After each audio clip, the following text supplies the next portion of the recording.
How to do medical legal reports. We're looking at examination of the shoulder, tips on examination of the shoulder. Well, when it comes to the shoulder, it can be injuries to the soft tissues, the labrum and rotator cuff are quite common, and fractures. Assessment. Well, again, remember, there's an injury, and then during your history taking, there's usually a report of pain and loss of movement or stiffness. Then the exam, usually there's a loss of movement.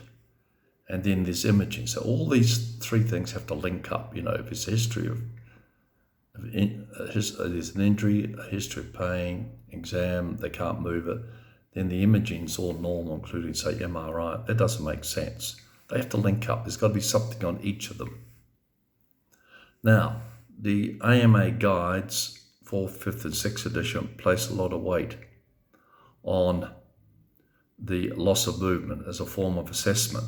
So, and it can give quite a high impairment. So what do we look for? Is this loss of movement that we measure, the loss of active movement, real? So during that history taking, remember to observe during the history taking. Observe very carefully. Is there spontaneous movement? It's normal, where they're pointing out areas of pain in the neck or the back, demonstrating normal movements of the shoulder, which then freezes up when it comes to physical examination. Is the client holding the arm paralyzed when it's not paralyzed? Some people just hold the arm rigidly, thinking that's demonstrating loss of movement.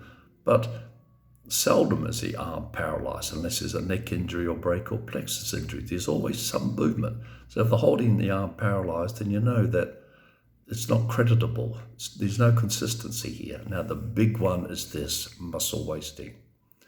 If you had an injury, you've got pain, stiffness, exam, there's demonstrated or measured loss of movement, and there's no muscle wasting, you've hit the jackpot. There must be muscle wasting, either in the rotator cuff, behind the shoulder, or the deltoids, or even down the biceps, forearm. The muscles of the arm just disappear when the shoulder is stiff. So look carefully for muscle wasting. If there's no muscle wasting, then it's unlikely that they have a loss of movement of the shoulder of any significance whatsoever. I hope these tips on examination of the shoulder prove useful for you.